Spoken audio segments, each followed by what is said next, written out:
Number 5. The Octavius. The Octavius became more than just a legend in 1775 when a whaling ship named the Herald found it aimlessly drifting off the coast of Greenland. The scary part? With all of its crew frozen dead by the Arctic cold's mist and winds. To add to the spookiness, the ship's captain was even found sitting at his desk with a logbook in front of him, finishing a log entry from 1762. The Octavius was a legendary 18th century ghost ship. According to the story, the three-masted schooner was found west of Greenland, boarded as a derelict. The 5-man boarding party found the entire crew of 28 below deck, completely frozen solid, and almost perfectly preserved. The captain's body was supposedly slouched over the table in his cabin, pen in hand, with the captain's log in front of him. In his cabin, there were also the bodies of a woman and a boy covered with a blanket, and a sailor with a tinderbox in his hand trying to stay warm. The boarding party took only the captain's log before leaving the vessel, trying not to touch the remains or evidence of what possibly could have been the reason for the lost ship at sea. The last entry from the logbook was November 11th, 1762, which meant that the ship had been lost in the Arctic for 13 years. Can you imagine? 13 years of just traveling the Arctic, sailing slowly while frozen bodies lay still on board as a ghost ship? Yo, that's just like terrifying, okay? Like seeing a ghost ship sail up beside you from the fog, crystallized in frozen ice with the horrors that lay below the deck. Very sad, but also very scary, you know? Number 4, the SS Valencia. Side note, if you like what we do here, make sure you always Hulk smash that like button or throw a comment down below. It really helps the channel out.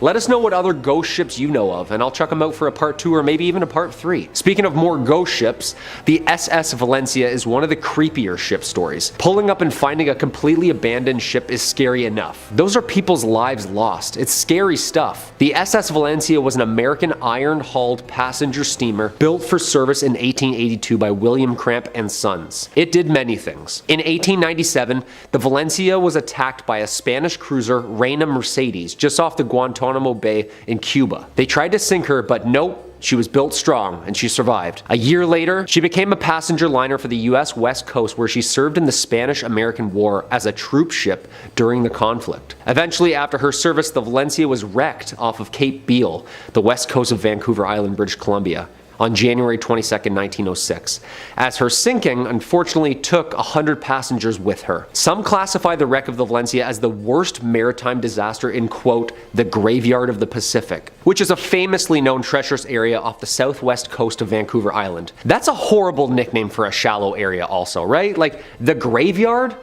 That's horrible. 6 months after the sinking, a local fisherman and his wife reported seeing a lifeboat with 8 skeletons in a nearby sea cave at the shoreline of Pachena Bay. The cave was reported to be around 200 feet deep. There was no definite explanation for the lifeboat's presence in the cave, but due to the dangerous seas outside the cave's mouth, the lifeboat along with its human remains couldn't be recovered. Local fishermen similarly report lifeboats being rowed by skeletons of the Valencia's victims just offshore as well. Most famous sighting was a rescue ship named the Topeka. Some observers on board, who were survivors of the just sunken Valencia, claimed, while sailing home with the survivors, a ship approached from the fog, and the ship passing was the just sank Valencia. The crew on board apparently now all skeletons. Yo, I'm getting the Curse of the Black Pearl vibes right now, are you? Like, that's scary, scary. Number 3, the Orang Medan. That's a fun name. In the 1940s, there was a widespread story about a ship named the SS Orang Medan that had exploded near Indonesia, and its entire crew was found dead under mysterious circumstances. That's a pretty good ghost story. And like any good ghost story, there's a number of variants depending on who's heard what. Some claim that the Medan was attacked by a boarding party of rabid pirates, modern day buccaneers. Others claim that it was smuggling dangerous secret chemicals that poisoned the crew and caused the ship to explode. And of course, we're on Top 5 Scary. I love wild speculation, so I'll say I think aliens did it, and who are you to tell me I'm wrong? It could be something paranormal. Interestingly, despite this story being so widespread and repeated, there doesn't actually appear to be many records of this ship. So did it really exist? Or was the whole thing just a ghost story altogether? It's believed that the ship was passing through the Strait of Malacca during the 1940s, and one of its first references was that of a passing ship that was said to have picked up a radio signal coming from the Medan, reading out the very creepy message of, "We float. All officers, including the captain, dead in the chart room and on the bridge. Probably whole of crew dead. I die. That's something out of a Stephen King book, man. The vessel was an American ship called the Silver Star, and it went out to investigate probably the scariest message you could ever get at sea. What they found they couldn't have prepared themselves for. The entire crew was dead with, I quote, teeth bared, with their upturned faces to the sun, staring as if in fear. The ship's dog had died too. But most bizarre was that none of these bodies showed any signs of a physical struggle. Some believe the ship had been carrying toxic materials and poisoned the crew, and that seems possible, but honestly, given off of what I just read, that sounds way more like it's supernatural. I think demons were involved. If you've ever seen the movie Event Horizon, this seems a lot like it was an Event Horizon situation. Number 2, the Young Teaser. So they called me in high school. Unlike a lot of other ships on this list that had served as merchant vessels, the Young Teaser, true to its name, was a bit of a wild card rebel as far as ships go, and was a notorious pirate schooner flying the black flag and was famous for its speeds. The Young Teaser had made a name for itself as a dangerous ship around Mahone Bay, notable for several successful raids, which is a lot easier said than done. I don't know if you've ever tried to board an enemy ship, it's very complicated. A whole lot wrong can happen on the ocean, and in the year of 1813, the Teaser had met a match it couldn't outplay, when it was cornered by a Nova Scotian officer by the name of Sir John Sherbrooke. Sherbrooke was a decorated military officer. He was a veteran of the War of 1812 and was looking to continue his path of glory, get another medal on the chest, by capturing the Teaser and its crew and bringing them back to the crown to face justice for years of plundering. Sherbrooke was ready to board the Teaser, but he noticed that a privateer aboard it had already begun lighting their own ship on fire. Instead, the pirates had chosen to go up in flames rather than face the noose back in England. Now, a pirate choosing death before capture isn't the most wild story. I'd wager a lot more pirates did that than Jack Sparrow would have you believe, but it's how the Teaser's legacy carries on that gives it a spot on this list.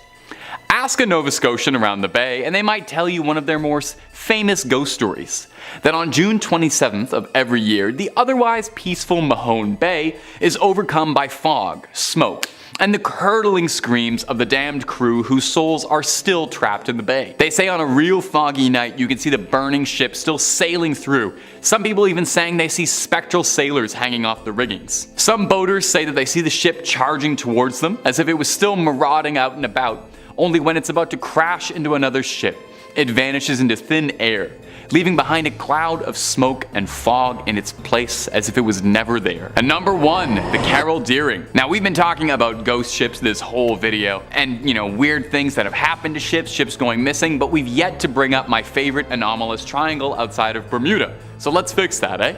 Let's talk about the ghost ship, the Carol A. Deering. It was 1929, and the Deering was returning home from the Hamptons to Barbados, passing a Cape Lookout lightship. A man on the lightship called out to the Deering because he thought the crew looked aimless. They told him that the Carol Deering had lost its anchors, which, I don't know if you know a lot about ships, that's a bad thing for a ship to lose. The Carol Deering kept making its way forward. I guess the lightship didn't have any anchors to lend out or anything, where it was spotted again a few days later by a ship called the SS Lake Elon, with its captain reporting that the behavior of the Carol Deering was very odd. He described it as steering a peculiar course. And that would be the last time anyone saw the crew of the Carol Deering alive. 2 days later, the Carol Deering was discovered by the Coast Guard washed up on a nearby shore. The ship was missing its lifeboats and the decks were flooded. A rescue crew went in to investigate and were baffled by what they found. The ship had been picked clean. It was missing all its documents, all important equipment, belongings. It was stripped to the walls. The lifeboats and anchors were all gone, and there wasn't a single sign of life in the ship, with the exception of one oddity: a beautiful feast laid out for the entire crew that had been untouched. Not a nibble taken out of it. No one knows what became of the crew of the Deering. There's always been theories. Some people think maybe they mutinied against their captain and fled. Some people think they were taken by the mystery of the Bermuda Triangle. Was their ship stolen? Or maybe they all just went home. We might never know. Kicking off at number 5, the SS Baychimo. Now, although many tales of ghost ships and their legend are mired in murky mystery and spotty historical records, this one is perhaps one of the most well documented cases of a ghost ship in nautical history. Built in Sweden in the year 1914, the SS Baychimo was used as a trading vessel for routes between Hamburg and Sweden in and throughout the First World War. After the war though, it was shipped over to Canada, where it was employed by the Hudson's Bay Company, carrying cargo throughout the Arctic region. There, on October 1st, 1931, during a routine voyage, a devastating storm blew in, and the Baychimo was trapped in pack ice just off the coast of Alaska. The crew quickly abandoned ship, traveling over the ice to the nearest town of Barrow, Alaska, where they took shelter. Several days later, after the storm had subsided, the crew returned to retrieve their precious cargo, only to find that the SS Baychimo had disappeared. Her captain decided that she must have broken up during the storm and sunk, but a few days later, an Inuit seal hunter told the captain that he had spotted the Baychimo nearly 50 miles away from their initial position. As the story goes, the Baychimo didn't sink at all, and for several decades after her abandonment, she sailed the Arctic coast completely unmanned. In fact, the SS Baychimo was seen on numerous occasions throughout the following century, and several crews even managed to board her. In fact, the last recorded sighting was by a group of Inuit in 1969, a staggering 38 years after she was abandoned. Her ultimate fate? No one knows, but it's safe to say that somewhere out there in the frozen north, the SS Baychimo is still sailing. Next up at number 4, the Jenny. Now this one is a little bit murkier to say the least, and historical accounts have varied from person to person. One thing always remains the same though: if the accounts are true, then this nautical tale is perhaps one of the most bleakest and most despairing cases of a crew being lost at sea. As the story goes, the Jenny, an English schooner that set sail from its home port of the Isle of Wight in 1822, became frozen in an ice barrier just off the Drake Passage sometime in its voyage in 1823. Nearly a decade later, in 1840, the stark remains of the ship had been dislodged by the ice, only to be discovered by a nearby whaling ship. As some accounts tell, when the crew first saw the ship, they saw 7 figures standing to attention on the main deck, and so thought that the vessel was manned. As they got closer though, they discovered the grim truth. The 7 figures standing to attention were in fact frozen in place, turned to ice by the Arctic cold. Things only got worse from there though, and as the crew of the whaling ship explored the vessel, they found more and more bodies frozen in time deeper below the deck. As some reports go, as the crew came to the captain's cabin, they found him frozen in place with a pen in his hand. The final note written in his log read May 4th, 1823. No food for 71 days. I am the only one left alive. Yeah, spooky stuff. Number 3, the Mary Celeste. We've heard about her. One of the most famous real-life ghost ships, of course, is the mystery of the Mary Celeste. And I say mystery because it's still a mystery. She was found drifting slowly through the waters of the Atlantic Ocean in 1872, sailing completely unharmed and untouched with all its sails still up, the crew's personal belongings intact, and a cargo of more than 1,700 barrels of booze untouched. She set sail from New York City with more than 1,700 full barrels of alcohol destined for Italy for distribution. On board were 10 people, including Captain Briggs, his wife, and their daughter. Over the next 2 weeks, the ship encountered, well, something bizarre. 10 days later, the vessel was spotted by a British brig, De Gratia. The crew from that ship boarded the Mary Celeste and discovered it deserted. Yeah, no crew.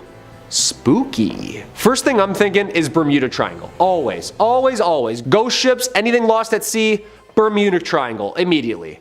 But apparently a British ship found the Mary Celeste on December 4th, 1872, near the Strait of Gibraltar. It's alright, so not the Bermuda Triangle then? No? Alright. Yeah, it couldn't have been pirates either, because apparently they like to drink stuff. It was apparently late reaching Italy, and this British ship went out looking for her, confused where she had gotten lost. The strangeness comes with the boarding. Below deck, things looked completely normal. Absolutely no signs of attack or struggle. The only things missing were one lifeboat and the captain's logbook, and most importantly, the entire crew. Theories of crew mutiny, weather phenomenons like giant water spouts, or even consumption of poisonous foods came into play. After passing Santa Maria Island, the Azores, on November 25th, 1872, there were no more entries. Devoid of all crew, but strangely stocked to the nines with food and booze and all of the crew's personal belongings like jewelry and clothes. With no clear explanation, the Mary Celeste remains one of the most puzzling ghost ships around. They still have no idea what happened to those people. After the salvage hearings, Mary Celeste continued in service under new owners, but in 1885, her captain deliberately wrecked her off the coast of Haiti as part of an attempted insurance fraud. Number 2, Lady Lovibond. A ghostly story of lust, love, jealousy, and rage. the dark history of this haunted love boat. In 1748, the day before Valentine's Day, it was set to sail as a celebration of the ship's captain's wedding. On February 13th, 1748, the ship contained by the newly married Simon Peel was carrying his new wife Annetta and their wedding guests from London to Oporto, Portugal. Unknown to the captain, his first mate Rivers was also in love with Annetta, and in a fit of insane jealousy, seized the helm after murdering the helmsman and deliberately steered the ship towards the Goodwin Sands, where it ran aground, cracking the ship in half and unfortunately drowning everybody on board. And there, the story might have ended, had it not been witnessed for all the claims to have seen the ghostly ship appear every 50 years. Some of them even passing close enough to hear the sounds of celebration. Apparently on the 13th of February, the Edenbridge spots Lady Lovibond's ship exactly 50 years later. It was reported seen by ship captain James Westlake, and according to his testimony, he almost collided with the ship before he could finally turn the steering wheel to avoid the collision. Dude, close call, just shows up out of nowhere? Like, what? He also recorded in his logbook the ship was headed straight for the Goodwin Sands. Other sightings have been reported at 50-year intervals, except for 1984, when the ship failed to materialize. 1798, 1848, 1898, and 1948 witnessed the ship's sightseeings. Even some boats sent out rescuers, assuming that it was in distress or lost at sea, but later it could never be found. Yo. A tale as old as time, huh? Jealousy, that'll do it. Yep, always does. And number 1, the Flying Dutchman. In all maritime folklore, this ghost ship has left quite an impact like no other. It's the ghost ship. The oldest one in the book.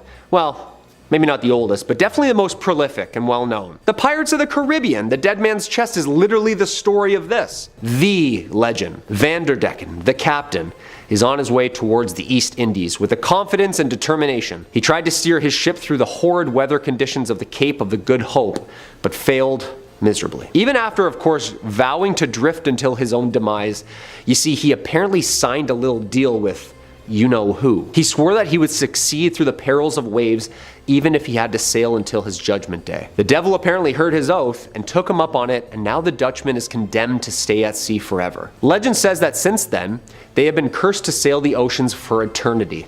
To this day, hundreds of fishermen and sailors from the deep sea have claimed to have even witnessed the Flying Dutchman, continuing its never-ending voyage across never-ending waters. The most famous sightings, I would say, is that of Prince George V of Wales. He was on a 3-year voyage in 1880 with his older brother Prince Albert of Wales and their tutor. The prince's log records say the following for the pre-dawn hours of July 11, 1881 near Australia. Quote, 4 a.m. The Flying Dutchman crossed our bows. A strange red light as a phantom ship glow, which lights the masts, spars, and sails of a brig 200 yards distant as she came up on the port bow, but on arriving there was no vestige or nor any sign whatever of a material ship. Seen right away to the horizon, 13 persons altogether saw her. That's a prince writing, so yeah, that's pretty good source material, I'd say. This is horrific. Imagine a ghost ship faded by red light pulling up towards your ship in the middle of the night, then just cruises on by. Yeah, that'd be the end of me. Kicking off at number 5, the Kaz II, which perhaps is one of the most terrifying modern instances of the term ghost ship and one of the most profoundly tragic unsolved mysteries of the deep blue sea. The Kaz II, which was publicly dubbed the Ghost Yacht, was a 9.8 meter catamaran which was found drifting listlessly 88 nautical miles off the northeastern coast of Australia on the 20th of April 2007. The 3 men aboard, who were all residents of Perth in Western Australia, were all incredibly experienced sailors. They were 56-year-old Derek Batten and brothers Peter Tunstall and James Tunstall, who were 69 and 63 respectively. Their whereabouts still remains a mystery to this day, and the fate of these 3 men perhaps may never be known. What made it even stranger is that when the Kaz II was eventually found by the Coast Guard, there were no signs of distress, no signs of boat damage, or even a struggle between the 3 men. It was as if they just vanished out of thin air. Coffee cups were left out and all the life jackets on board remained stowed away, indicating that the trio never felt at risk. In an even more curious turn of events, rescue teams discovered video footage of the 3 men on a handheld camera, seemingly hours before they disappeared. It showed them fishing, relaxing in the sun with the motor off, and offered no clues as to how these 3 experienced sailors disappeared at sea. Although an inquiry was later drawn, no definitive conclusions were ever reached, and only theories remain about the ultimate fate of the Kaz II. Coming in at number 4, 4. The Lady Lovibond. Of course, no list would be complete without a good old sea shanty of jilted lovers and ghostly revenge. As the legend goes, the Lady Lovibond was a schooner that is alleged to have been wrecked on the Goodwin Sands just off the southern coast of Kent on the 13th of February 1749. But if you ask any old sailor worth their salt, they'll tell you that it just so happens to have a habit of reappearing every 50 or so years as a ghost ship. As the story goes, the captain of the ship, a man named Simon Reed, had just been married to his bride Annetta and was celebrating the joyous occasion with a cruise bound for Oporto in Portugal. Now, it is high time to mention that a long-standing sailor's superstition was that back in the day, it was grave bad luck to bring a woman on board, and in many ways, the legend of the Lady Lovibond is a cautionary tale that exemplifies that fact. According to the tale, the ship's first mate, a man named John Rivers, was a rival for the hand of the captain's young wife, and in a jealous fit of rage, he killed the crewman manning the ship's wheel and steered the vessel into the treacherous Goodwin Sands, killing absolutely everyone on board. And if you're asking me, that is a stark overreaction. But nevertheless, since that fateful day in 1749, the Lady Lovibond has been sighted on numerous occasions with an ethereal, ghostly glow, eternally bound to wander the ocean. Coming in at number 3, the SS Valencia. Now, this one's a little bit more interesting, to say the least, because it's a verified fact that the wreckage of the SS Valencia can still be seen to this day, scattered along the beach and rocky shoreline of Vancouver Island's West Coast Trail. After the ship struck a reef during a storm in 1906, the wreckage of the SS Valencia was considered to be the worst maritime disaster along the western North American coast, otherwise known as the Graveyard of the Pacific. The Valencia was a small ship, a passenger steamer that had a long history of carrying both passengers, cargo and troops, but at the time of her ruin she was operating as a tour boat, often running routes from San Francisco and up to Seattle. During the wreckage, tragically 136 souls were lost, with rescue efforts unable to access the Valencia in the ravaging storm. But our ghostly tale lies with those that tried to escape. You see, as the legend goes, in panic the crew launched all of the Valencia's lifeboats, going against the captain's orders, all of which went horribly wrong. 3 flipped on descent, dozens more capsized after reaching the water, and the last one disappeared out into the waves. Since the disaster of the SS Valencia, countless sailors and fishermen have reported sightings of these lifeboats listlessly floating upon the water during particularly calm days at sea. As some of the tales go, these lifeboats are still filled with the skeletal remains of the lost souls of the SS Valencia. Next up, at number 2, the Kobenhavn. And it's quite the title really, because the Kobenhavn is considered by most to be one of the greatest maritime mysteries of the modern era, with only whispers, rumours and speculation as to its ultimate fate. Built for the Danish East Asiatic Trading Company in 1921, it was the world's largest sailing ship at the time, and primarily served as a sail training vessel for young cadets. In the eyes of many, it was the most impressive sailing ship ever built. However, as the story goes, on September 21st, 1928, the Kobenhavn departed from northern Jutland for Buenos Aires on its 10th and ultimately final voyage. A total of 75 people were aboard, and the journey was planned to span all the way to Melbourne, Australia, and then back to Europe. But tragically, as we know, it was never seen again. The thing was though, the captain of the ship, Hans Andersen, was renowned for going long periods at sea without sending any messages, and so it wasn't until nearly 6 months later that the Danish company sent a search party. No wreckage or remains have ever been found. However, following the next several years of the Kobenhavn's disappearance, there were a number of highly reputable sightings of a 5-masted ship that fit perfectly its description. In July of 1930, the crew of an Argentine freighter cited what they referred to as a phantom ship during a gale. Their captain noted in his records that this may be the wrath of the Copenhagen. Dozens of stories and tales have perpetuated around the ultimate fate of the Kobenhavn, but the truth is, we may never know. In all likelihood though, it's still out there,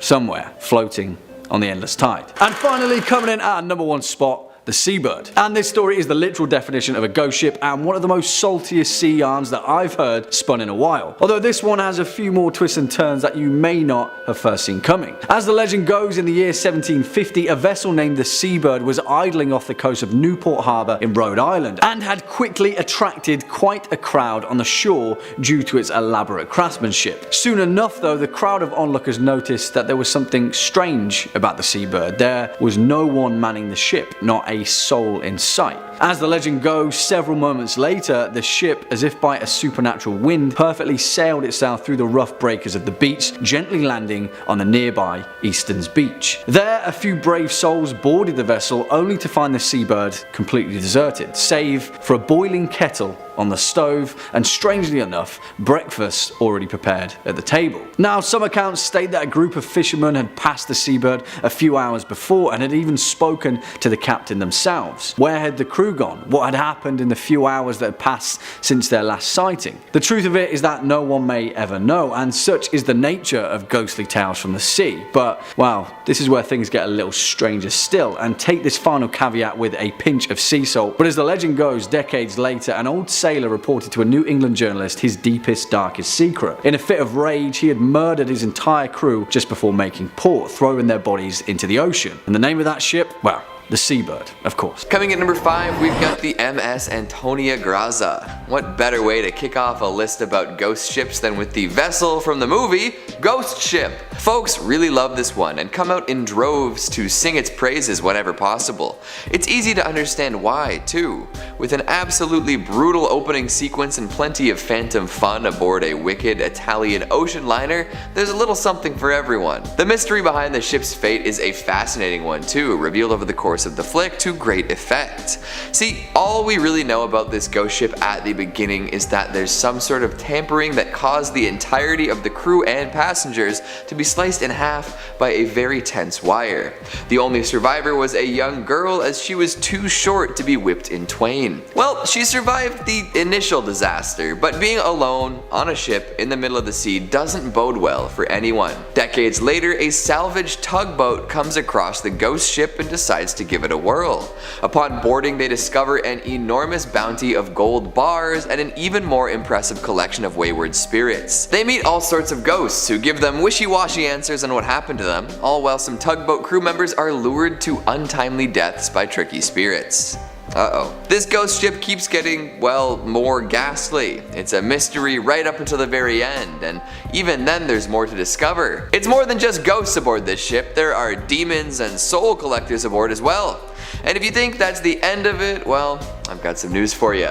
It's not. If you want ghosts, mysteries, and ships, this is the movie for you. And even if just one of those boxes is something you want ticked, I promise it'll work quite well. So good luck, and watch out for the ferryman. Seriously, that dude's bad news. Coming in number 4, we've got the HMS Erebus and Terror. Now, this one's fun because it kind of crosses the line between history and fiction. If you're big into horror TV or horror novels, you've probably heard of this tale already, as it was adapted first into a book and then a popular series. Both known as the Terror, they take a look at the events surrounding a pair of particularly interesting ghost ships, the HMS Erebus and the HMS Terror. These did indeed set sail way back in 1845 on a mission led by Captain Sir John Franklin.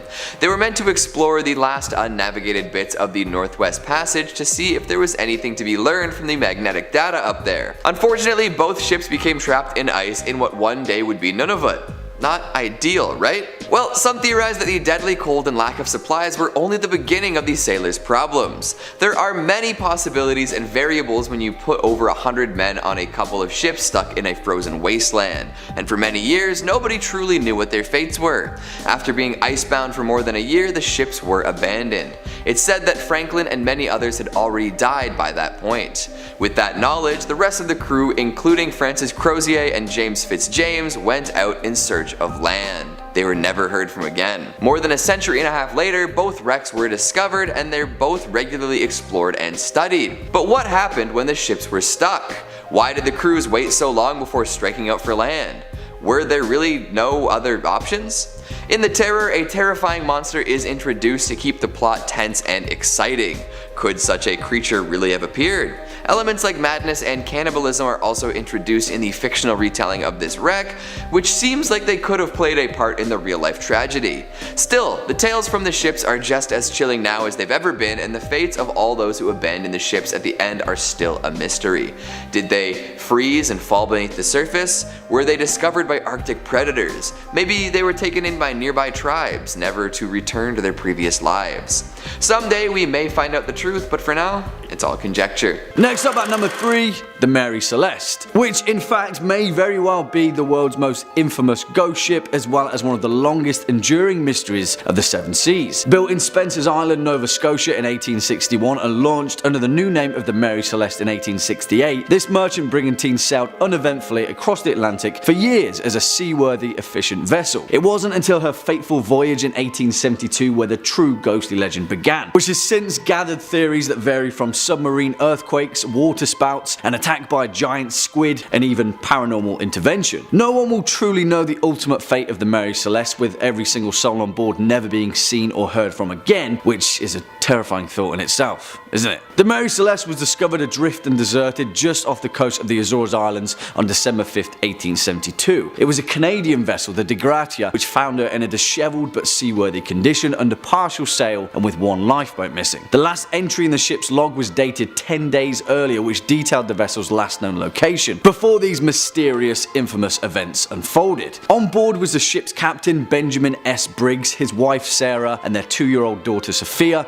and 8 seasoned crew members, all veterans of the sea. It poses the question, what dire threat did the Mary Celeste face that caused a highly experienced captain to abandon his ship? Nothing was stolen, all of the crew's possessions and cargo were exactly as they'd left them, but in all likelihood, we may never know. Swinging in at number 2, the Flying Dutchman. Of course, this legendary vessel couldn't not make this list. The ghost ship that can tragically never make port, doomed to navigate the perilous ocean for eternity. In actual fact though, the Flying Dutchman has had such an impact on nautical culture that it's easy to overlook the treacherous tale of its origin. It is thought that the legend of the Flying Dutchman first originated from the 17th century golden age of the Dutch East India Trade Company, a mega corporation that had a stranglehold monopoly on the Dutch spice trade that ran throughout the 16 and 1700s, where tale was told of a Dutch man of war that was lost just off the Cape of Good Hope. Purportedly, every soul on board perished after being ravaged by a violent tempest. The following few days, numerous other trading ships reported seeing a ghostly, ethereal vessel out in the foggy mist of the ocean, flying the exact same colours as the Dutch vessel. Since then, the Flying Dutchman has gathered notoriety as the worst omen you could ever hope for of a phantom ship that heralds the demise of an entire crew, with sightings continuing all the way into the 19th and 20th centuries. In fact, perhaps the most recognised sighting was by King George V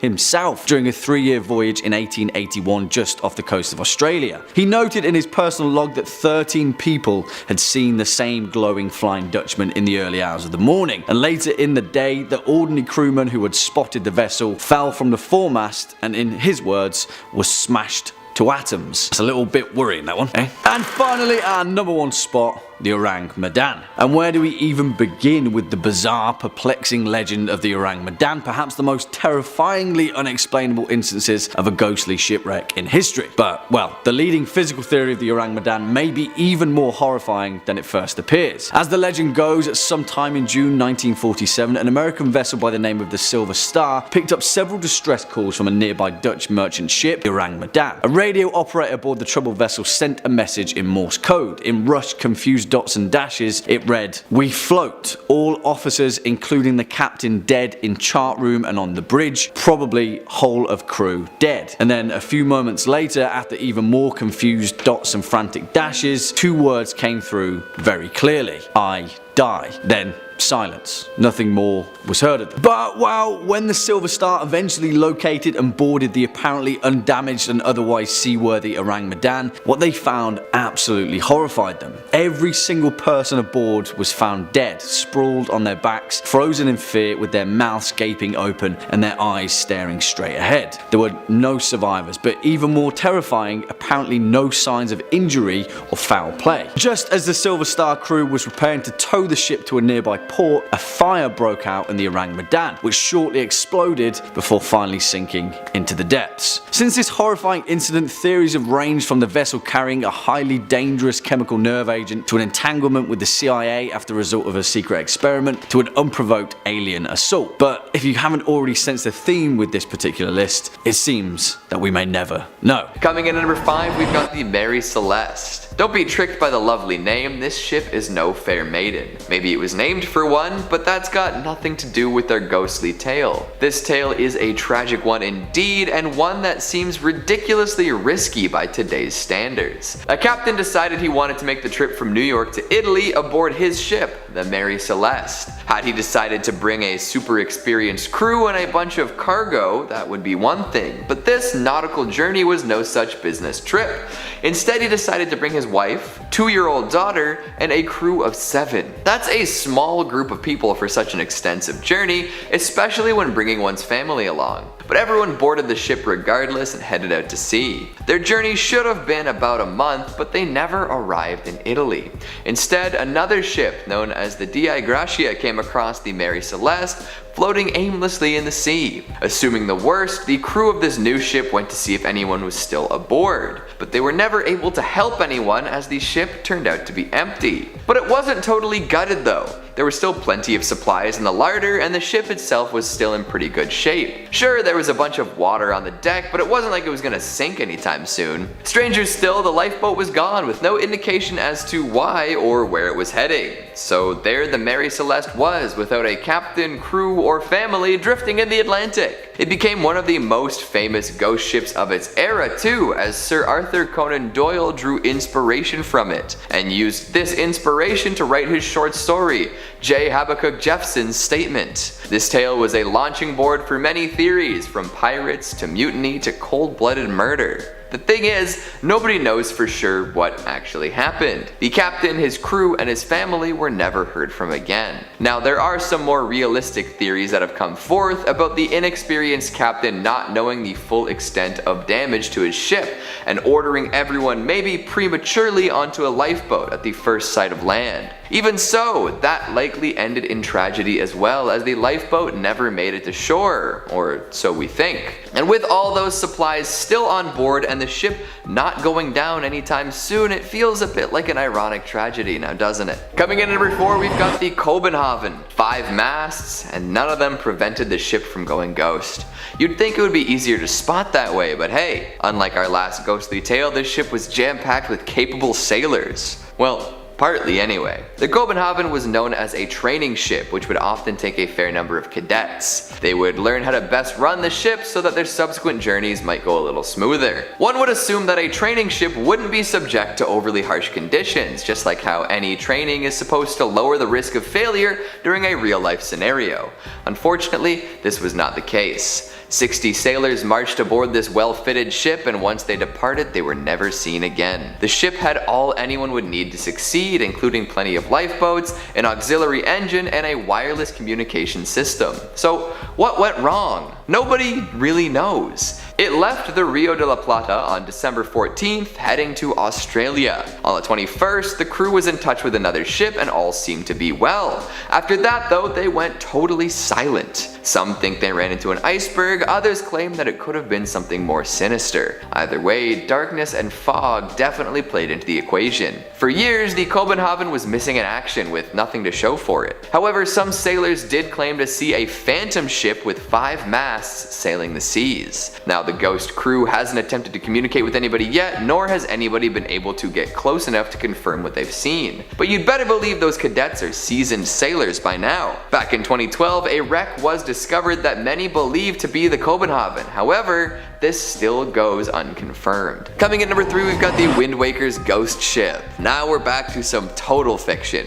In the most seafaring of the Legend of Zelda games, of course there's going to be a mysterious ghost ship to discover. Many folks looking back on their gaming experience recall this encounter with trepidation.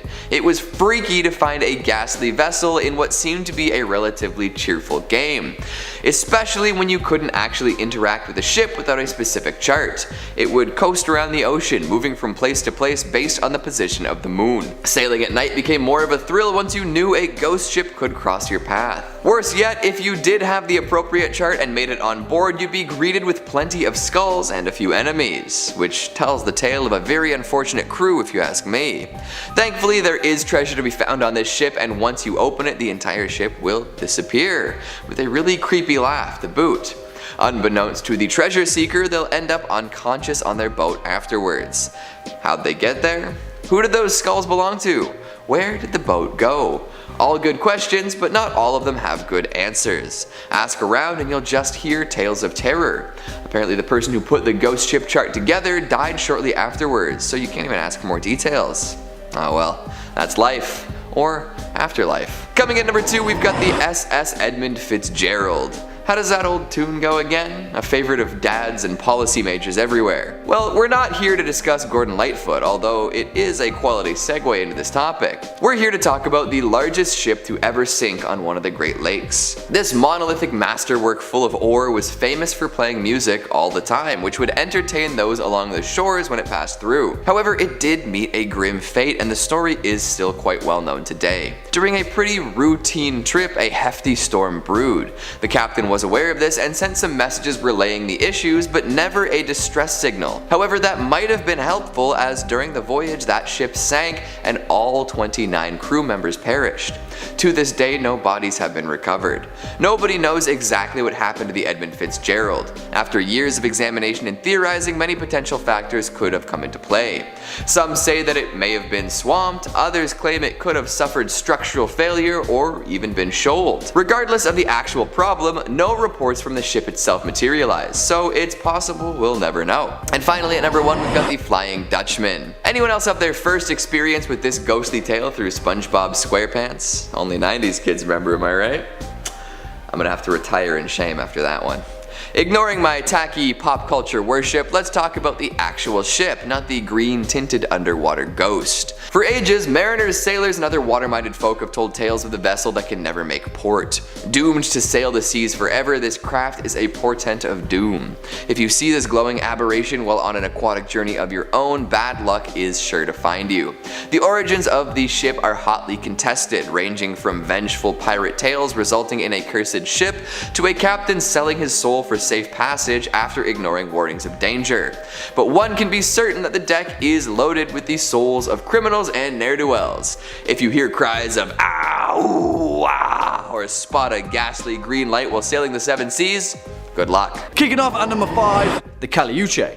And for this first foray into these particular ghost ships that haunt the sea, we're going to be heading over to the mythologies of Chile and the many legends that have been built around its coastal landscape. One of those, according to Chilean legend, is that of the Caleuche, a large ghost ship that sails the seas of Chaleurs, a small island just off the coast, where it only ever appears at night. The ship itself is said to appear as beautiful, cast in a bright white light, an enormous vessel with 3 masts and 5 sails each. It is said that when the Caleuche appears, it is always at night and always full of lights, with the sounds of a great party and a feast on board. Quickly though, it disappears, plunging back beneath the murky depths. Interestingly enough though, although this vessel is said to be similar to the Flying Dutchman, there is a boatload of mythology relating to this particular legend. One of these versions claims that the vessel is crewed by the drowned, souls lost at sea, who are brought to the ship by 3 mythological figures in Chilean legend. 2 sisters, one of them the Sirena Charlotta, a type of mermaid, and the other the Pincoya, a type of water spirit said to protect the Chilean coast. And then their brother, the Pincoy, their male counterpart, who has the body of a sea lion. It's pretty cool. Once aboard, the perished souls can resume their existence in an eternal reverie of adventure on the high seas. However, there is a much more sinister version of this legend, which states that the crew of the Caleuche instead sailed the Chiloe archipelago, luring fishermen and sailors toward it with an enchanting music to enslave them as part of their crew for eternity, where they are twisted and then contorted and put to work in their afterlife. Yeah, I'm pretty sure I prefer the first one, actually. Swinging in at number 4, the Eliza Battle. And for this one, we're pinching the parameters of the 7 seas, and instead we're taking a look at one of the most notorious maritime disasters that, instead of on an ocean, occurred on a river. The Tombigbee River, to be precise, a stretch of water that runs between Columbus, Mississippi and Mobile, Alabama. And here we have the legend of the phantom steamboat of the Tombigbee. Back in 1852, one of the largest river steamboats constructed at the time, the Eliza Battle, was put into service between the 2 southern states.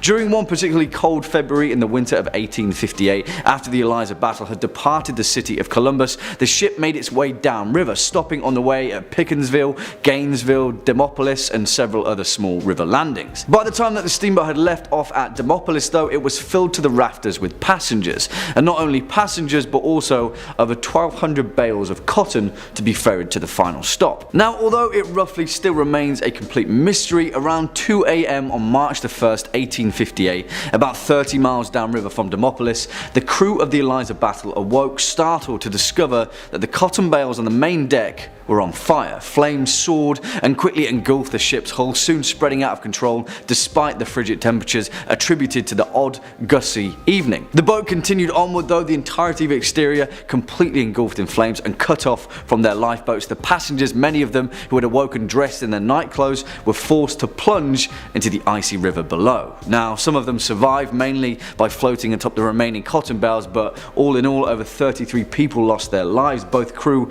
and passengers included.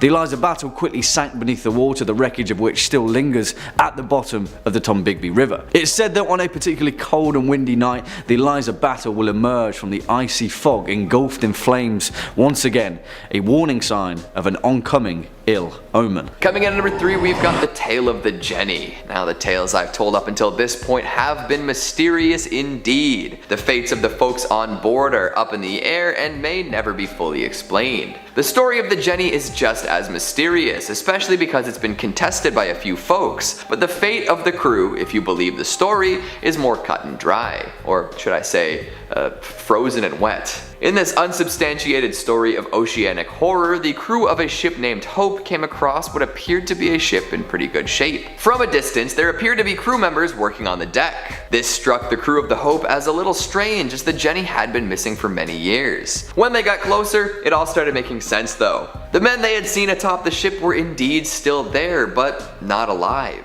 Each one was frozen solid, met with a frigid end.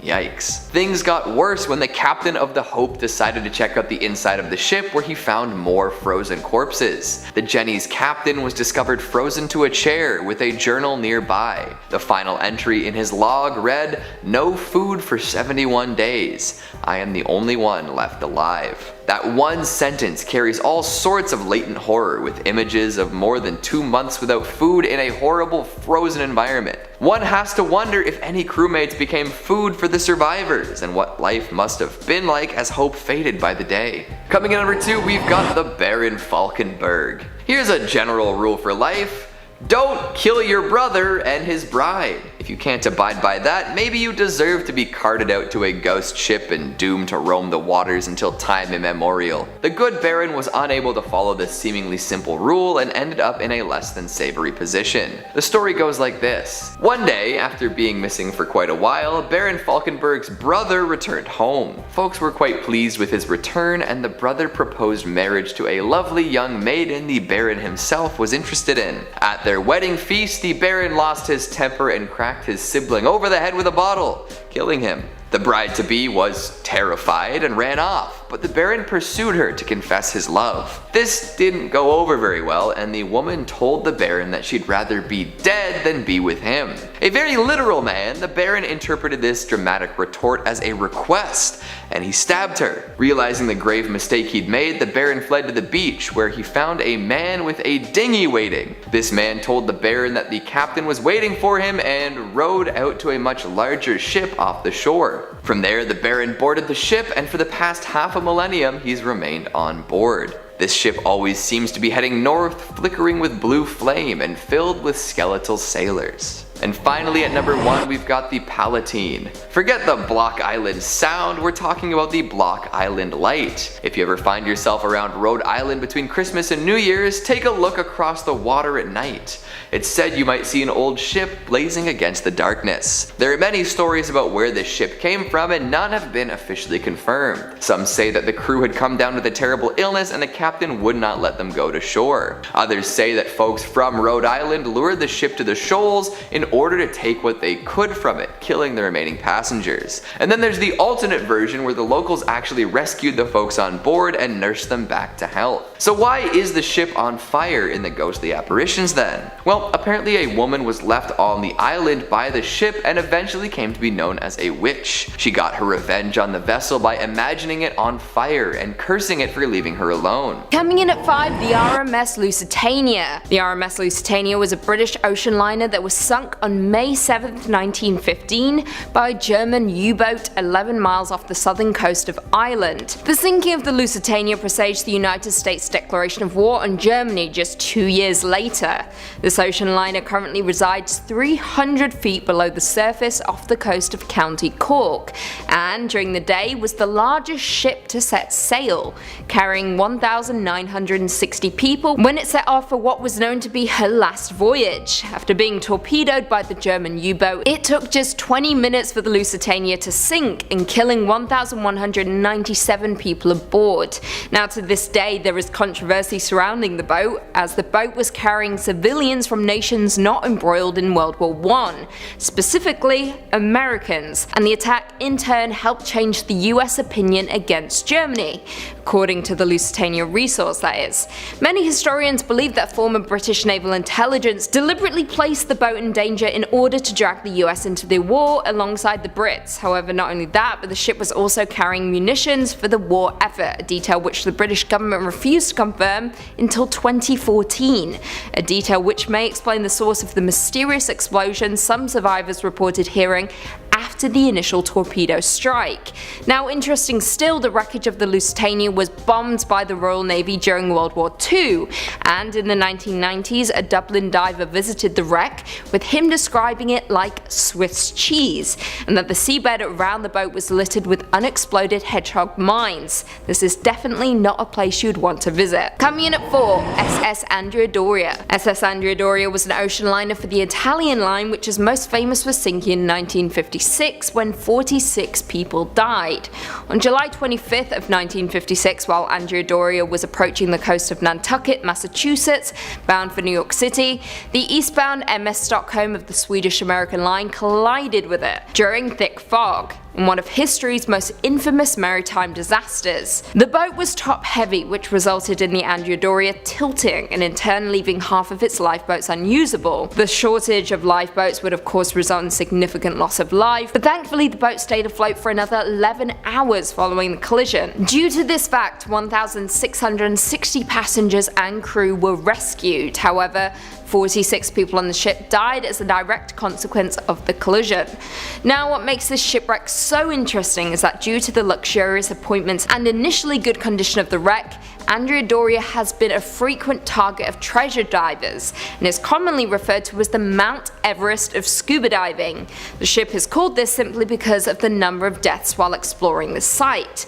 To list a few, William Edgerton in 1956, who passed away shortly after one of the valves on the breathing apparatus became partially closed. Christopher Murley and Charles J. McGurr in 1999, who both died of apparent heart attacks while preparing for the dive. William Schmolt in 2002, who died from decompression sickness. Terry DeWolf in 2008, who died during a dive on the wreck. His cause of death was never determined. And finally, Stephen Slater in 2017, who was pulled from the water unconscious and could not be revived. Ultimately, this wreck holds a lot of supernatural questions that cannot be answered, and therefore you should stay as far away from it as possible. Next up at number 3, the Fireship of Baie de Chaleurs. Which, I mean, come on guys, that's probably the most awesome sounding title to anything on this historical list, right? The Fireship of Baie de Chaleurs sounds like something that Geralt of Rivia himself would sail down to Skellig after a summer in Toussaint, but whatever, that's by the by, because this vessel in question actually takes us over to the eternally autumnal eastern tones of New Brunswick, Canada. Now, the Fireship of Baie de Chaleurs is also more commonly referred to as the Chaleurs Phantom or the Phantom Ship, and it often takes the form of a series of ghost lights just before a storm, appearing as a large 3-mast galley. Now, the actual mechanics of this phenomenon are dubiously debated, and many believe it's caused to be down to either the weather phenomenon of St. Elmo's fire or an undersea release of natural gas after a patch of rotting vegetation just off the New Brunswick coast. I mean, that's a completely different story entirely, but what we're concerned with is the actual origin of the Fireship, the history of which is equal parts tragic and gruesome. As the legend goes, back in 1501, a Portuguese captain had spent a year pillaging the coast of Baie de Chaleurs, capturing Mi'kmaq natives for the slave trade. However, his cutthroat agenda was miscalculated, as a year later, when he returned to the region on his second voyage, he was captured, tortured, and killed by the Mi'kmaq people in revenge for their kidnapped tribesmen. The legend didn't end there though, because a year later, the brother of the Portuguese captain sailed to the bay in search of his missing sibling, and upon seeing the same flags, the Mi'kmaq people attacked the ship, setting it ablaze whilst it was moored in the bay. Cut off, burning, and with certain death facing them, the sailors swore to haunt the bay for 1,000 years as their blazing fireship sank into the Bay of Chaleurs. Now, whilst later both Mi'kmaq and Portuguese casualties washed up on the shores of the island, the bay itself is said to be haunted by those that perished, often appearing as distraught sailors and warriors, their flesh burnt by the fireship. Swinging in at number 2, the Princess Augusta. And on the topic of ghostly phenomenon, this particular apparition is perhaps one of the most well documented ghost ships of the 18th century, although the actual history behind it is shrouded in intrigue. Although the folklore account of this particular vessel is based upon the historical wreck of the Princess Augusta, a ship that sailed out of Rotterdam in August 1738 under the command of Captain George Long, in more modern records it is commonly referred to as the Palatine, where the Palatine light, the apparition in question, famously gets its name. And the reason for that is down to the nature of the ship. Alongside 14 of his crew, Captain Long's directive was to transport 240 German immigrants from the Palatinate region of the Rhineland to build a new life for themselves in Philadelphia. However, we know that this is the tale of a ghost ship, and from the offset, their vessel was afflicted with some terribly tragic luck. Not long after passing through the Atlantic, the Princess Augusta's water supply was contaminated, causing a fever and flux to spread through the ship, killing 200 of its passengers, half the crew, and the captain himself. The ship's first mate, Andrew Brooke, quickly took command as the survivors leapt out of the frying pan and into the fire, getting hit by severe storms that pushed the ship far off course to the north. They then endured 3 months of extreme weather and dwindling supplies, when eventually they emerged shipwrecked in Block Island, not far from Rhode Island. Here the tale splits, but one thing is certain: Andrew Brooke, the first mate and commanding captain, took what remained of his crew and rowed ashore without once looking back at the cursed ship. It is said that some of the passengers survived, aided by the Block Islanders, but little to nothing is known about those that survived the entire voyage. As the legend goes, the Princess Augusta was set alight from the coast in the dead of night, pushed out to sea to burn and then disappear. At night, they say that if you listen closely, you can hear the screams of those that didn't make it back to shore. And finally, coming in at our number 1 spot, the Duke of Danzig. And for our most terrifying ghost ship on this list, of course it has to be a brutal and bloodthirsty pirate ship, a privateer that plundered her way across the Caribbean, notoriously in the name of her royal namesake, the Duke of Danzig. This ship's seafaring career was relatively quiet for the first few years of service, mainly acting as more of a letter of marque, a deterrent more so than a private man of war. However, her fate quickly changed after changing command and sailing under the French captain Francois Aregnadour. Now, his intentions were to sail and plunder his way across the 7 seas, and plunder he did from Liverpool to Barbados, capturing and scuttling more ships than he could count on his way. However, despite being a vessel of the French Empire, strangely enough, sometime after late June 1812, the Duke of Danzig just disappeared, although there are several records catching a glimpse of her around Canada, but she was never seen again. After the last mention of her, it was thought that she'd been destroyed by a tropical cyclone or sunk in the night after an encounter with a British frigate. However, as the legend goes, that was not the last of the Duke of Danzig. After the golden age of piracy had been sated, a captain by the name of Napoleon Gallois relayed his records of a French frigate encountering the wreck of the Duke of Danzig, drifting listlessly at sea. As his crew witnessed, the ship itself was covered from helm to hull in dried blood, and in staggered rows were the putrefying corpses of her crew, many of which were brutally crucified to the masts or the deck. Strangely enough, there were no signs that she had been in recent battle. In fact, despite the blood, she was pristine, no shot holes, and her sails and rigging intact. After searching the ship, Gallois' crew found a stack of blood-stained papers identifying the captain as the same Francois Aregnadour. And then, as they left, the crew of the frigate set the brig ablaze, forever to be buried at sea, along with her mistress. Starting us off at number 5, we have Yellow Jack. We're gonna set sail on a weird one to start us off. If you're a flag enthusiast, you might see the ending of this one coming from a mile away, but we'll get there in a minute. So the legend of Yellow Jack starts upon a spice and gold-filled ship preparing to leave the Indies and head back home. The crew was accounted for, the cargo was secure, the captain was feeling nice. Then, at the last second, a mysterious figure asked if they had room for one more. Feeling pretty good about their haul, they welcomed this extra pair of helping hands on board.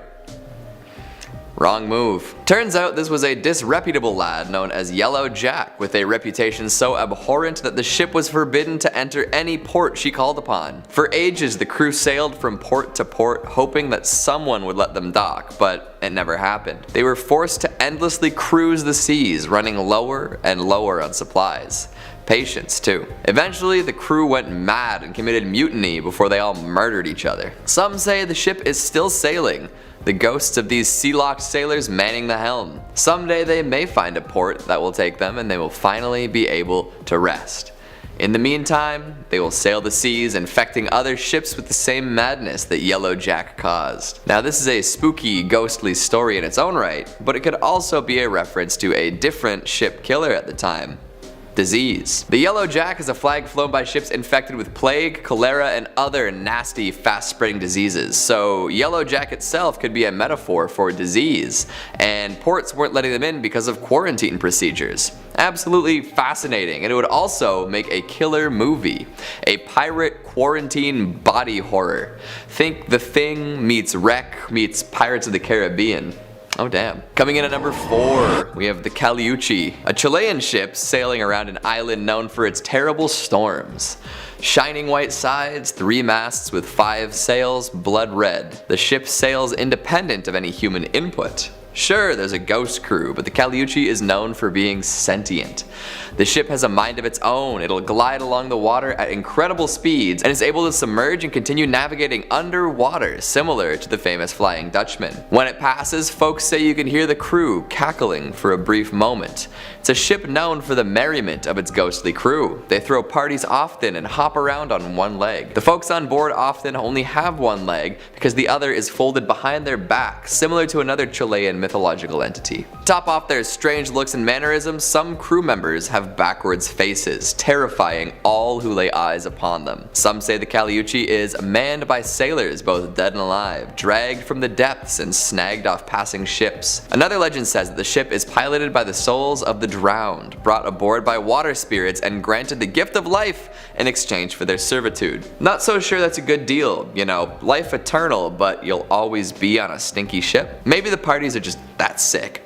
Merchants who trade with Caleuche supposedly become very wealthy afterwards, and anyone who has laid eyes upon it wears a crooked smile forever. Again, interesting deal. Lots of money, crooked smile. I guess you could afford a dentist and some plastic surgery at that point. Coming in at 3, the Mary Rose. The Mary Rose is a carrack-type warship of the English Tudor Navy of King Henry VIII.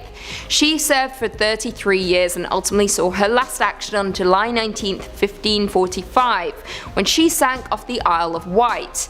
Not long after Henry ascended the throne, the Mary Rose would participate in several skirmishes against the French early in her career. However, she was kept in storage when the fighting died down. In 1545, however, the Mary Rose was taken out of retirement when the French attempted an invasion of England at Portsmouth. But during the bombardment she went down, taking more than 300 crewmen to their deaths. What's baffling though is that no one quite knew why the Mary Rose sank. According to the museum dedicated to the warship, a retrofit may have left her too heavy to withstand an unlucky wind that caught her as she was turning. She may have been overloaded, or perhaps a French cannonball hit her hull, swamping her. The boat was raised from the seabed in 1982, however this still didn't answer the questions as to what exactly happened to the Mary Rose. Coming in at 2, the USS Cyclops. The USS Cyclops was the second of 4 Proteus-class colliers built for the United States Navy several years before World War I. The ship was named for the Cyclops, a primordial race of giants from Greek mythology. She was the second US naval vessel to bear the name. Now, what was ultimately disturbing about the boat was its loss of 306 crew and passengers without a trace within the area known as the Bermuda Triangle sometime after March 4th, 1918, making this the single largest loss of life in US naval history, not directly involving combat. Now, this took place during wartime, making people believe that she was captured or sunk by a German raider or submarine. Now, according to the Naval Historical Foundation, the ship was carrying manganese ore from Brazil to Baltimore when she took a detour to Barbados. The rumors have it that she was overloaded by both her cargo and coal she picked up on that stop. Not only that, but one of her engines was non-functional thanks to a cracked cylinder. All in all, these factors may have contributed to the ship's ultimate demise, however no one quite knows for sure. The ship's loss was what ultimately fueled the fear of the Bermuda Triangle, a region of the Atlantic that is said to be the site of many mysterious maritime disappearances. So if you want to visit the USS Cyclops, you would have to visit the Bermuda Triangle. And would you dare do that? You shouldn't, because you'd die. And finally, number 1, the HMS Terror. The HMS Terror was a specialized warship and a newly developed bomb vessel constructed by the Royal Navy all the way back in 1813. However, she was later converted into a polar exploration ship 2 decades later and participated in George Back's Arctic expedition of 1836 to 1837, the Ross expedition of 1839 to 1843, and Sir John Franklin's ill-fated attempt to force a northwest passage in 1845, during which was lost with all hands along with the HMS Erebus. However, on September 12, 2016, HMS Terror was located in Nunavut's Terror Bay off the southwest coast of King William Island. The wreck was found 57 miles south of the location where the ship was reported abandoned, and 31 miles from the wreck of the HMS Erebus, which was discovered in 2014. For more than 170 years, the Terror was a mystery which loomed large over the Arctic prior to its discovery. Now, the initial expedition launched in 1845. However, it was in 1846 that the Terror and Erebus became stuck in the ice. Franklin died in 1847, according to a note later discovered stashed on King William Island, and the ships were ultimately abandoned in April 1848. The 106 men were never heard from again, nor was the Terror, until 2016 as previously mentioned. As it stands, researchers are hoping to unravel more about the mystery of where the expedition ultimately went wrong and what exactly happened to the crew. For those who like a spook and a conspiracy theory, AMC made a show called The Terror, which follows the ill-fated expedition. However, there's a twist.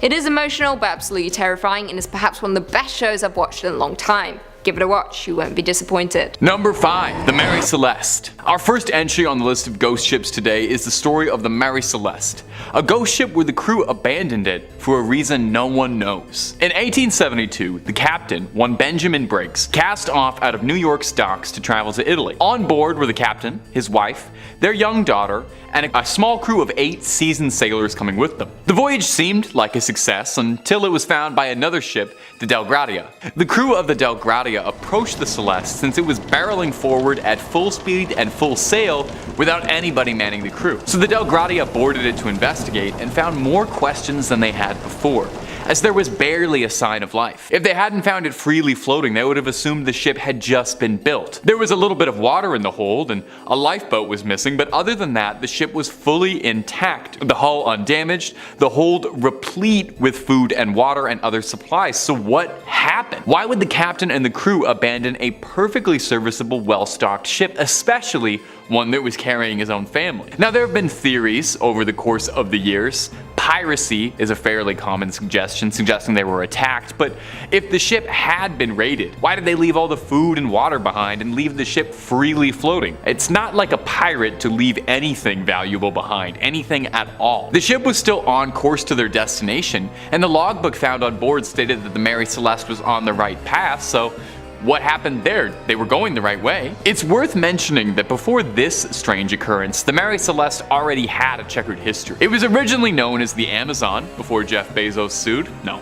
it was the Amazon, but it was given a new name after a series of mishaps led crews to believe it was a cursed ship. The first captain died of an extreme sickness, and on one of the first voyages, the Amazon crashed into another ship. So it was renamed the Mary Celeste, hoping perhaps that a new name and a coat of paint could salvage its reputation.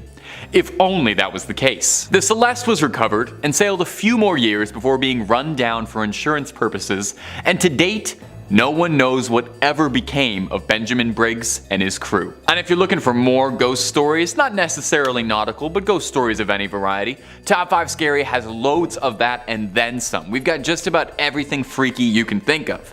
So click on through and hit subscribe. Please make sure you hit that bell. But would you kindly do that at the end of this video, because I got way more stories about haunted ships coming up for you right now. Let's get back into it. Number 4, the Jenny. Way back in the era of exploration, when ships sailed across the sea, the South Pole was one of the most treacherous passes an explorer could make, and countless sailors sailed their last expedition around the Antarctic. One such ship is a small schooner called the Jenny. Now, we really don't know much about this ship, the purpose of its original mission, really even who was sailing on it. What we know of the Jenny comes from the post-mortem, when it was found discovered by a whaling ship in the year 1860. The Hope was sailing through when it spotted a battered schooner, beaten but somehow still sailing around, passing narrowly through the gap between two icebergs. The crew of the Hope closed in. This was quite an odd sight. They recognized the English flag atop the mast and assumed the ship was in grave danger and needed immediate assistance, so they sailed on forward. They saw 7 men standing on the deck, although they looked gravely underdressed for the weather conditions and not particularly active at all. These guys were sort of just chilling out up there. It wasn't until the Hope sailed close enough that they realized the men they were looking at on the Jenny weren't just sluggish, but they were frozen remains. Frozen in place, as if they'd been frozen flash solid, as if it happened in an instant. They appeared to be in mostly good condition. I know that sounds incredibly bizarre to say that about a corpse, but they weren't showing signs of decomposition or any physical injuries. The Hope's captain, Captain Brighton, boarded the Jenny to try and understand what was going on here. He went underneath the decks and found a man slumped over a barrel with a journal in his hands. Brighton went up to touch him, but realized immediately, like everyone else, he had been frozen in place. So he pried the journal from his cold, dead hands and read the last chilling entry. Chilling. I didn't even mean to say that. That was a little pun. That's what my comedy degree paid for. May 4th, 1823. No food for 71 days. I am the last one alive. If the log was to be believed, then that would mean the crew had been sailing as corpses aimlessly for decades, as if not a day had passed. Captain Brighton took the journal home with him to return one day. And tragically, the wife of the Jenny's captain was found dead in the bedroom cabin alongside the ship's dog. The Hope sailed off with nothing more than the journal and left the Jenny floating across the frozen water, where she may still be to this day, or perhaps she's plunged deep beneath the water. Wherever she is, I hope those men found some peace and hopefully some food. Coming in at number 3, we've got the ghost ship of the Northumberland Strait. Yes, Canadian ghost pirates. That pretty much sums up my career aspirations right there. I don't know if that means I would be pirating software related to ghosts or actually becoming a phantom upon the Northumberland Strait, but I don't really care as long as my title involves the words Canadian, ghost, and pirate. But back to the actual tale at hand. This ghost ship is said to sail when it's on fire within the Northumberland Strait. What is the Northumberland Strait? It is a body of water that separates Prince Edward Island from Nova Scotia and New Brunswick in eastern Canada. Now you all know some Canadian geography. I'm so proud of you. The story dates back over 200 years when people started reporting a beautiful schooner catching fire and being engulfed in flames as people watched from shore. Anyone who has ever attempted a rescue mission finds that the ship completely disappears before they can reach it. Apparently the ship shows up before a northeast wind, forewarning terrible storms. Some say it's just an example of St. Elmo's fire, a rare weather condition involving the ionization of air molecules in order to produce a faint glow, but those who have seen the ship ablaze say that it was much too bright to be explained away like that. The prevailing story is that a pirate made a pact with the devil to protect and hide his treasure, and in return, he and his crew would sail forever on the burning ship. A pact was made as the ship was burning down and would soon sink along with the treasure. In the end, folks claim that their fate was revenge for the terrible deeds they had done in their days of piracy, like their own personal floating hell. Coming in at number 2, we have Baron Falkenberg. A tale of lovers scorned, brothers bashed, and dice rolled. This pirate haunts Germany's North Sea and has been for over 600 years. Baron Falkenberg was a relatively wealthy member of high society, planning to propose to the village's most beautiful maiden. Then his long-lost brother returned with newly found riches and proposed to her first. At the wedding, the Baron became so upset with his brother that he clubbed him over the head with a bottle of champagne. Classy. Naturally, the brother dropped dead. Seeing this, his bride ran away, claiming that she'd rather die than be with the Baron. Ouch. So the Baron did what any rational fratricidal maniac would do, and stabbed her in the heart. How romantic. Then he ran away to the beach, where he was accosted by a shady man on a boat. This mysterious figure invited him to the ship where he came from, which was anchored offshore a little ways out. The Baron accepted and rowed his way to the Great Grey Behemoth. Since entering, nobody has seen him disembark, and he's been at sea for centuries. The ship he boarded always seems to be heading due north, and flickers of blue flame. Some passers-by claim to have seen the Baron himself playing dice with the devil in order to take back control of his soul. Unfortunately, it appears to be very difficult to win a game of chance against the devil. An additional caveat that can be added is that there are those who will claim that the story of the Baron is also connected to a Norse ghost story. The story tells the tale of a Viking sea captain who stole a magic ring from the gods. As punishment for his crimes, he was turned into a living skeleton covered in fire, condemned to spend the rest of eternity affixed to the mast of a ghostly longship. Whether the two stories are about the same ship, it's hard to say. However, I think we can all agree that a flaming skeleton pirate is pretty badass. And finally at number 1, we have the Flying Dutchman. We saved the most well-known for last. The legendary ghost ship is said to glow with ghostly light as it sails the 7 seas. It will attempt to send messages to land or to people long dead if hailed. Unfortunately, nobody really wants to hail this ship, as the sight of it is seen to be a portent of doom. Like most ghostly ships, the Dutchman can never make port and is doomed to sail the oceans forever. It's theorized that the spectral seafarer had been rounding the treacherous Cape of Good Hope when it encountered a sudden storm. The hatches were battened down and the captain swore he would push right through come hell or high water, and it turns out a little bit of both were on the menu. For his recklessness with his ship and crew, the captain was divinely punished. He was condemned to sail the seas for eternity, serving as a warning to other mariners of bad weather and the cost of hubris. Sightings of the Dutchman have been reported since the 18th century, with many notable scallywags and scurvy dogs laying eyes on the ghastly vessel. Even Prince George of Wales described seeing a ship glowing with a strange light. If you see a ship with skeletons dancing in the rigging, steer clear. It might look like fun, but the captain will try to lure other vessels onto the rocks to ensure nobody else can pass the cape. Sheesh. Remind me not to take a long sailing trip.